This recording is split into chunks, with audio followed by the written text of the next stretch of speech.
வணக்கம் நண்பர்களே. இன்னைக்கு கணித வினாக்கு வந்துட்டோம். கணித வினால நம்மளோட சப்ஸ்கிரைபர் ஒருத்தவங்க ஒரு கேள்வி இருந்தாங்க. அதை தான் எக்ஸ்பிளைன் பண்ண போறோம். சரி வாங்க என்னன்னு பார்ப்போம்.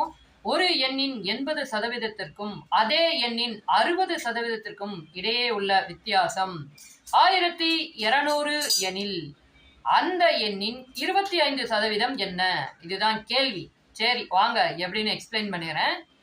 80 60 இதுக்கு இடைப்பட்ட வித்தியாசம் எவ்வளவுங்க? 20. சூப்பருங்க. அந்த 20 தான் 1200.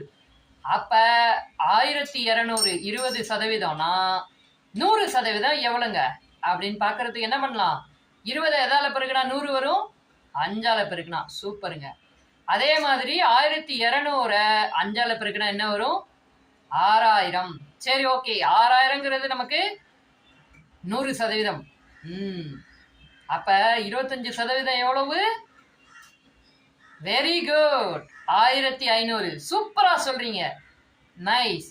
சரி ஓகே, நான் ஏன் 100% கண்டுபிடிக்கணும் அப்படின்னு நினைக்கிறவங்களுக்கு 80க்கும் 60க்கும் வித்தியாசம் 20%. அது 1200.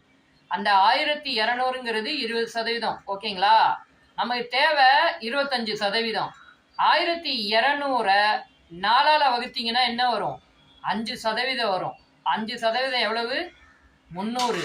அந்த 300 தூக்கி 20%மான 1200 கூட கூட்டிக்கிங்க, 1500. 6000 கண்டுபிடிச்சு 25% கண்டுபிடிச்சாலும் இல்லை இப்படியே போனாலும் உங்களுக்கு 1500ங்கிறது ஆன்சரா வந்துடும். சரி ஓகே, இதே மாதிரி சம்ஸ் உங்களுக்கு வேணும்னா நம்ம சேனலை சப்ஸ்கிரைப் பண்ணி சப்போர்ட் பண்ணுங்க. நாளைக்கு பார்ப்போம். பாய்.